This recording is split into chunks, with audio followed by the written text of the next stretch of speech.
Do you think we have a big problem with our federal government? If you do, stay tuned because we at Convention of States have a solution as big as the problem. Our broadcast host is Dale Parrish. He's the Convention of States Indiana State Director. Take it away, Dale. Well, thank you, Maringo Mike, and welcome everyone to our broadcast this evening. Uh, Glad to have you with us. As Maringo Mike said, my name is Dale Parrish. I am the State Director for Convention of States here in the state of Indiana. And once again, we have a great broadcast planned for you this evening. We've had to kind of shuffle things around here a little bit due to some difficulties. So we're going to make do and get through it the best we can here this evening. But anyway, let me tell you, give you an idea of the different segments that we try to go through in our broadcast, and so you'll be prepared and understand what's coming up. Now, the first segment that we're going to do is what we call the topic of discussion.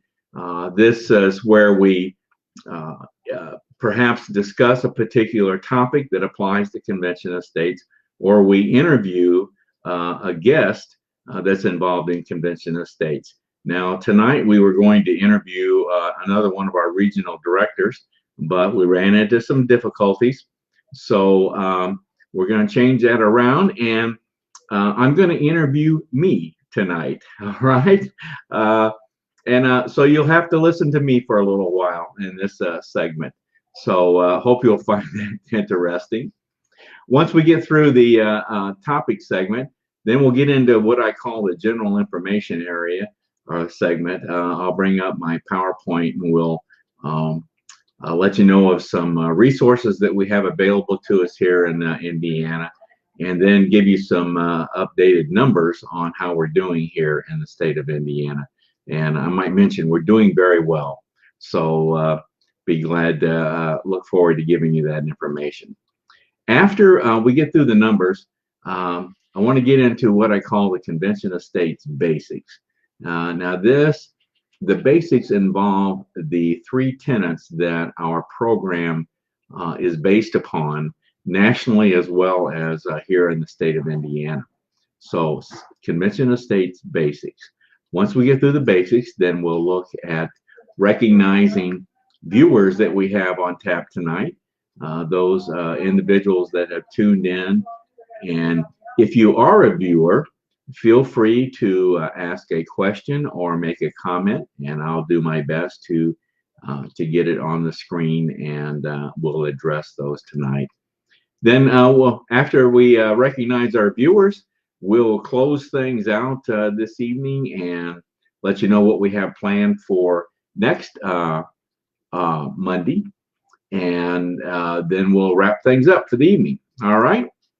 Well, let's get in now to the first segment, which is the topic of discussion. And without further ado, I'm going to bring up me. All right. So I've been asked many times, and I've never done this before. And tonight, since we ran into some difficulties, I thought this might be a good time to do that. But I've been asked many times to tell everybody what my Convention of States story is. And so tonight I'm going to do that for you.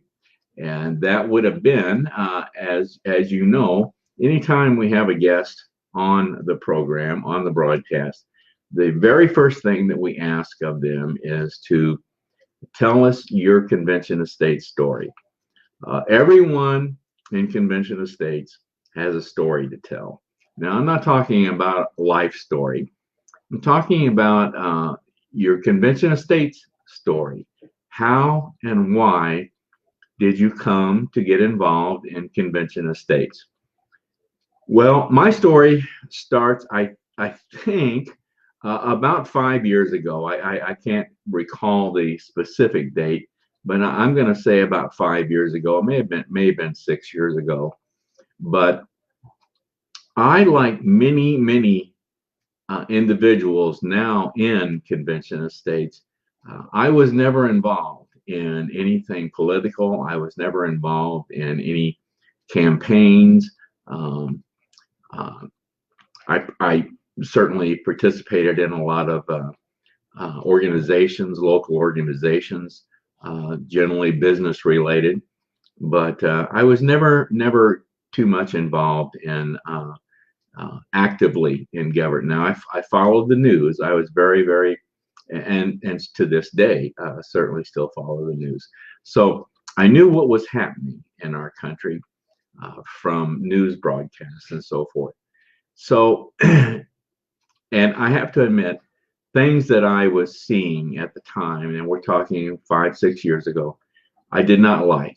I did not understand why things were happening the way they were happening, why decisions were being made, the way they were being made. I didn't, and decisions at the highest level of our government. I didn't understand that. It didn't seem right to me. And while I wasn't a student of the Constitution, I knew that things that were happening in our country did not line up with our Constitution. Couldn't pinpoint it, but it just didn't. Things just didn't line up for me. So I decided that I wanted to learn more about our Constitution and be a little bit more abreast of what the Constitution says. And I couldn't, at that point in time, I couldn't tell you, I could tell you very little about our Constitution. Well, what I found as a resource to learn about the Constitution was Hillsdale College. And I found that college, and I found their online program, which exists today. And I highly recommend that to anyone that wants to learn about the Constitution, as well as many other things actually regarding our government. But I found Hillsdale College, and I found these courses, online courses, were free. So so I signed up, and I started taking every course that they offered pertaining to the Constitution. And so I think I've got something like about 10 or so certificates hanging on my wall here in my home office, Hillsdale College courses. And I really started learning a great deal on about the Constitution. Then I started hearing Mark Levin, and I started hearing him on the radio and television. And he started talking about a solution, that there's something we can do that is right in the Constitution. And wow, that really caught my attention. And so sure enough, I found out through Mark Levin, and I might also mention that I got his book, Liberty Amendments. That was a new publication at the time that he had just written, and found out that Article 5 of our Constitution gives us the solution, gives us a way to control our government, to not, I shouldn't say control it, but have a greater say-so in our government. And that's through Article 5, through holding a convention of states for the purpose of proposing amendments to the Constitution. And sure enough, it was right there. And then I read, like I said, I read Mark's book, Liberty Amendments, where he suggested various possible amendments that could be proposed out of a convention of states. Many of those really made sense to me. So it was through Mark Levin, then through, and of course, Hillsdale College, but then through Mark Levin, then I learned about Convention of States, and that this was an organization that believed in actually making this happen, a Convention of States. So I decided I was going to take the step to get involved. And so I filled out the application, or I signed up for an account at that time, and I indicated that I would like to volunteer. Now that was a big step for me, folks. That was a big step for me to I was at a time uh, with in my life where I was retired, but things were going on that I just felt like I needed to get involved. So I indicated I wanted to volunteer. Well, shortly thereafter, I got a call from the state director for Convention of States at the time. Her name is Diane Gomez. And Diane called me and to talk to me about being a volunteer. And I had a very good conversation with her and enjoyed talking with her. And she says, Dale, I want to ask you to do something. And she says, I'm going to ask you to contact your state representative for the district that you live in. And I want you to set up uh, an appointment. And this happened to be, I think she was asking me to contact my state senator at the time. And I thought, I've never done anything like that. I've never, ever, I didn't even know who my state senator was or my state representative. And I've never done anything like that. But I said, okay, I'll do it. I'll do it. So I did it and set up an appointment. And Diane was gracious enough to offer to come and sit through the appointment with me. And she did that. And we met with my state senator here in Fort Wayne. And we actually went to a little restaurant here locally for coffee one morning. And we met there with her and had a great conversation. And she was supportive of Convention of States and what we were trying to do.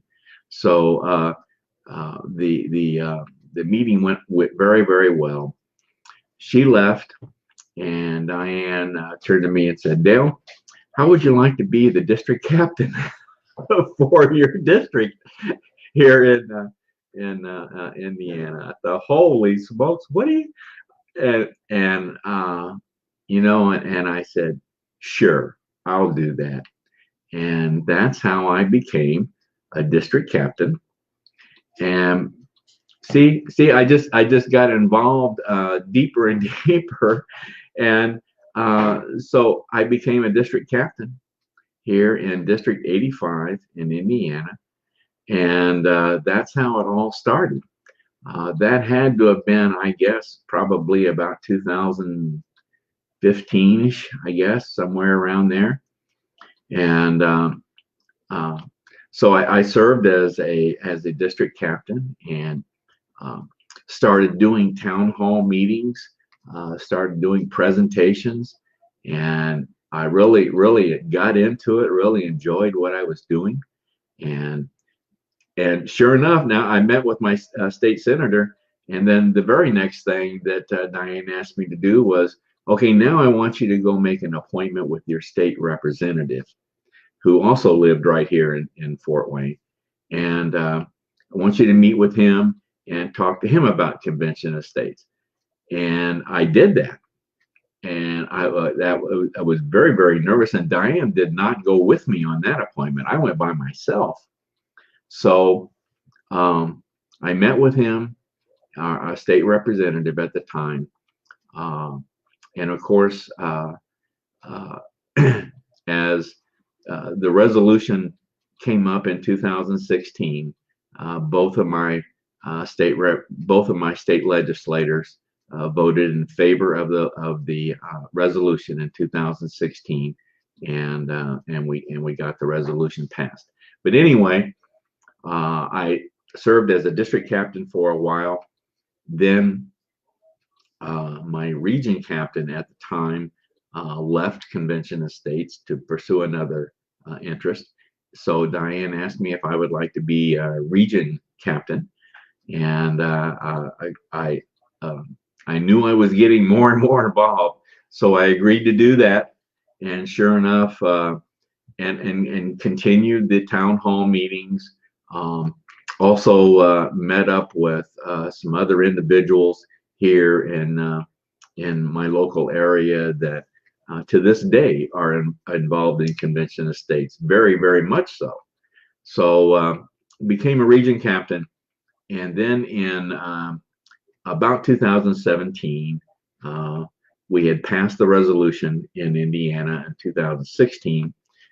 Diane decided to move on to a position with our national group, and she asked myself and one other individual, a young man by the name of David Waters, to become co-state directors. And I had to think about that for a while because I knew this was taking a bigger step. So I decided I was going to do it. So David and I became co-state directors. I think it was about 2017. And now, shortly after that, David had some other family issues and job issues, so he had to drop off, and I took the reins as state director in 2017. So, folks, that's pretty much my COS story, and that is how it's all happened. I've certainly enjoyed being state director here in Indiana. I think we've put together a great team, and I think we're doing some great, great work here in Indiana. So, folks, that's my story, and I hope you enjoyed that. So, I can now say that I've, in fact, given my story here on this broadcast, just like the guests that I interviewed. All right. Well, let's move on then. I want to now bring in my PowerPoint presentation, and we'll get going on it to give you some general information. Uh, let me get that up here and get the slideshow one going so you can see the full screen. All right.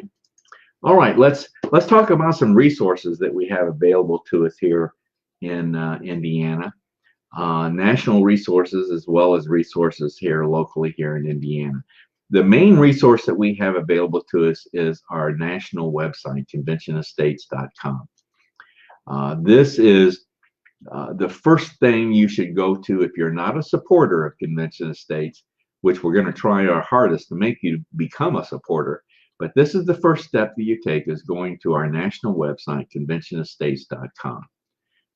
A wealth of information contained on this website. Also, the website is used on the back end, is used to administer our organization here in Indiana. Now, embedded in the national website is our state website page, conventionestates.com/Indiana. So you'll want to take a look at that. Of course, obviously a more focused look on the state of Indiana. Social media platforms, we're on a number of different platforms. Our main one is Facebook, state Facebook page, Convention of States Indiana. This broadcast is being brought to you through that Facebook page. YouTube channel, COS Indiana. This is very much an educational resource for us here in Indiana. We have narrated PowerPoint presentations. We have recordings of our broadcasts. This broadcast will be on there tomorrow on the YouTube channel. We also have links to a podcast that gentleman in our organization, Paul Phillips, does. He's the legislative liaison, and he does a podcast called The Free to Be Free. They're very, very good podcasts. They're very good. We use them very frequently as informational resource for our broadcast, as a matter of fact. So every time Paul puts out a new podcast, we put a link to that podcast on our YouTube channel. So you might want to check out the YouTube channel, COS Indiana. We're on Twitter, Instagram, LinkedIn, a number of other social media platforms. So you shouldn't, if you're into social media, you should not have any problem finding us out there in the world of social media. Give you some quick numbers for us here in Indiana. 2019, we surpassed 41,000 supporters here in Indiana. Been growing at a tremendous rate. Our goal for 2020 is to hit 52,000 supporters. And so far, we're right on track to achieve that goal. About 2,900 volunteers. We have about 40 individuals in leadership positions here in Indiana. Now, if you want to become a supporter of Convention of States, here's this national website again, conventionofstates.com. You go to that website, and if you feel like you maybe have some time that you would like to contribute and maybe look at taking on a leadership role in addition to being a supporter, click on the menu selection, take action, scroll down to where it says become a leader, and look at the different volunteer positions that we have here. And if one's of interest to you, read about it. If you're very interested in it, go ahead, open it up, and make application. Now, you're not obligated, don't worry about that. But when you make application, then your name comes up on a report that I see every day, as well as a few others. One of us then will be in contact with you to talk to you about that position. So we're always looking for people that are willing and have some time to devote to taking on a leadership role. Now, keep in mind the different volunteer positions that we have available. The amount of time required is going to vary.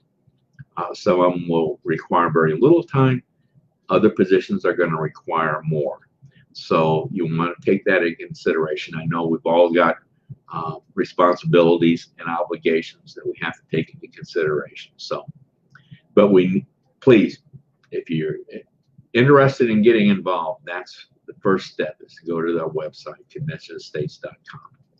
All right, let's get in now quickly on the Convention of States basics. And there are three tenets: the problem, the solution, and the plan. The problem basically is that our federal government, we believe, lacks the will and courage to address some basic structural issues. Been going on for decades. Both political parties are to blame. It's not particularly one. We further define the problem into three abuses. And the first abuse is our national debt. Lord knows what it's going to be once this virus pandemic has dwindled down. But it was over 23 trillion before the virus, so we all know that it's going to be higher. We just don't know how much right now, and we need to take steps to address our national debt. Regulatory crisis. Administrative states become the fourth branch of government. We need to control how regulations are being created. And the last one has to do with state sovereignty. This really gets into the concept of term limits, and that's where we want to see term limits be imposed through an amendment to the Constitution. So those are the three abuses that we see that make up the problem. What's the solution? Well, the solution is right in Article 5 of the Constitution. We're not making this up. Article 5 describes two methods to amend the Constitution. Let's quickly go through each. The first method is the method we're used to seeing. That's where 2/3 of Congress propose an amendment, and any proposed amendment then has to be ratified by 3/4 of the state legislatures, or 38 states. Okay, that's the first method. Well, there's a second method in Article 5, never been used, and that's where 2/3 of the state legislatures apply to conduct a convention of states for the purpose of proposing amendments to the Constitution. Any proposed amendment or amendments then also have to be ratified, as in the first method, by 38 states, or 3/4 of the state legislatures have to ratify any proposed amendment that would come out of the Convention of States. That's what we're all about, folks. That's what Convention of States is all about, is making this happen. We need to get 2/3 or 34 states to make application to hold this convention. Well, what's our plan? Our plan's in two parts: the application strategy and mobilizing the grassroots.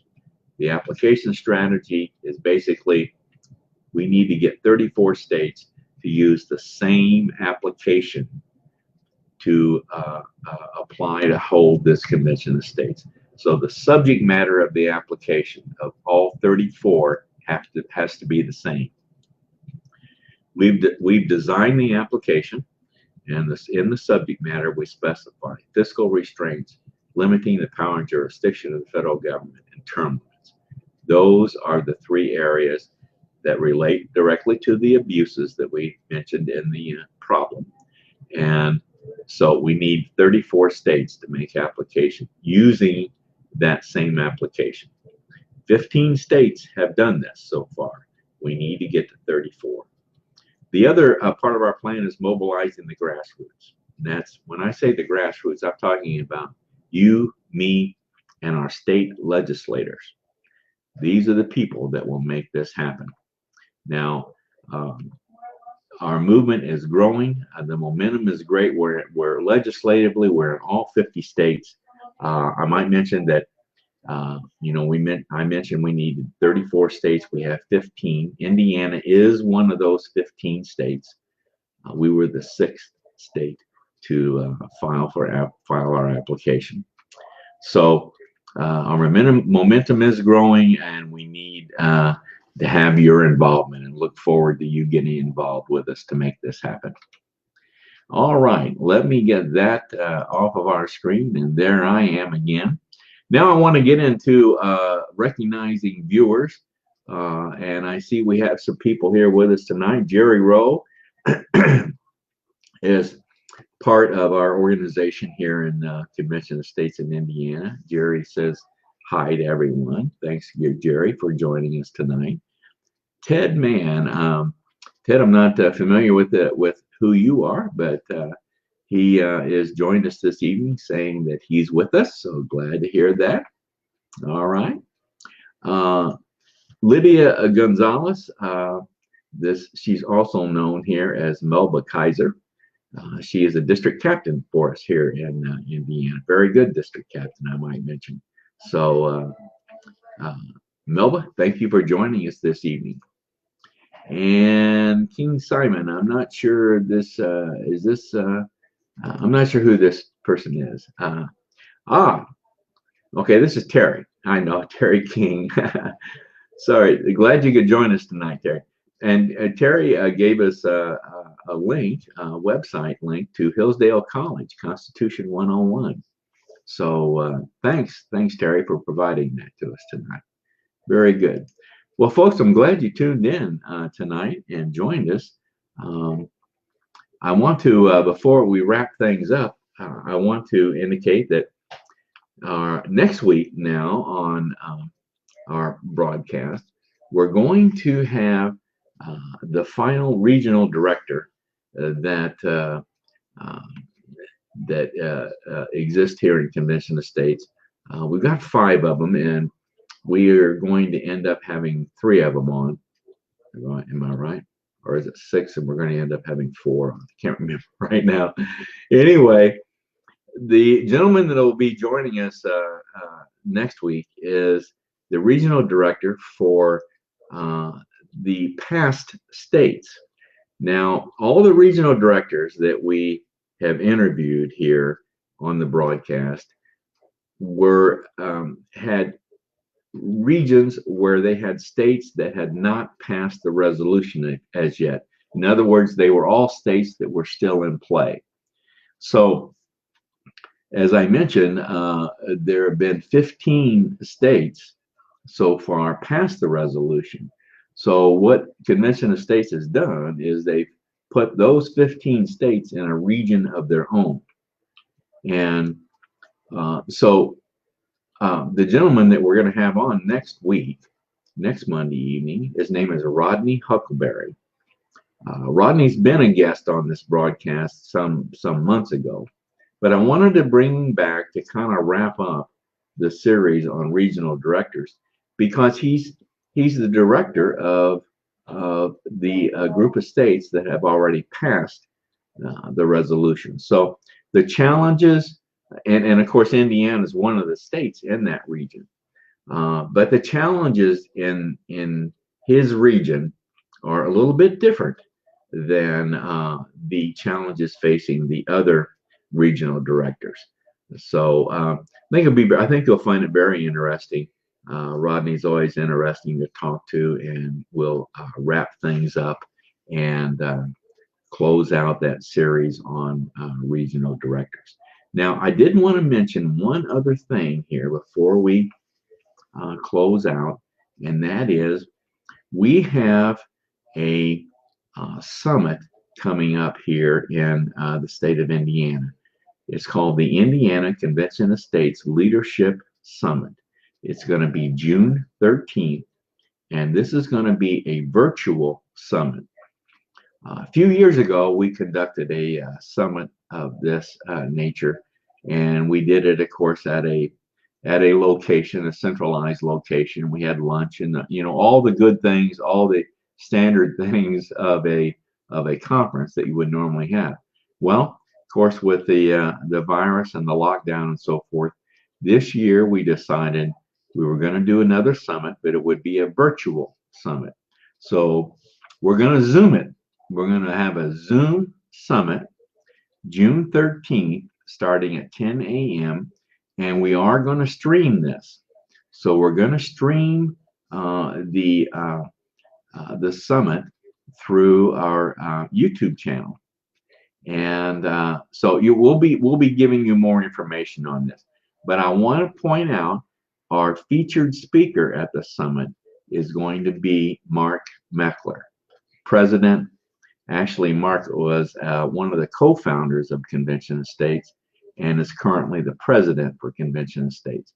So Mark is going to be on with us for the summit on our Zoom presentation of the summit.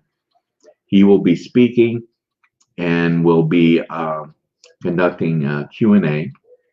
So that'll be very interesting. We've got some awards that we're going to give out at that during that summit as well. So stay tuned. We'll be giving you more information on the summit, but just make note, June 13th, that's a Saturday, June 13th, 10 a.m., Indiana Convention of States Leadership Summit. All right. I always like to close with this quote. As a matter of fact, it's one of Mark Meckler's quotes that I always like. And his quote is that, there's a fundamental question facing us here in this country. And the question is not, what should we do? The question is, who will decide? Yes, the question facing us is a two-word question, very simply. Who decides? And we in Convention of States, we believe very strongly in we the people should have a greater say-so in the decisions that are being made in our federal government. And I just want to close with one more request, and that is, if you are interested in getting involved in Convention of States and joining us in this movement to make this happen, go to that website, conventionofstates.com, open an account, and become a supporter. Becoming a supporter is very, very important in Convention of States, and you'll learn why that's an important position. And of course, if you've got some extra time, we would love to have you in a leadership position too. But the very first step is becoming a supporter of Convention of States in the state of Indiana. Well, folks, that wraps it up for this evening. And thank you for tuning in, and thank you about supporting us here in Convention of States in Indiana. Well, we have a great organization in Indiana. We have a lot of good people involved in making this happen here. We have a lot to be proud of here in the state of Indiana with regard to Convention of States. So that's it for tonight, folks. Thank you very much, and look forward to seeing you next Monday evening at 7 p.m. Good night, everyone.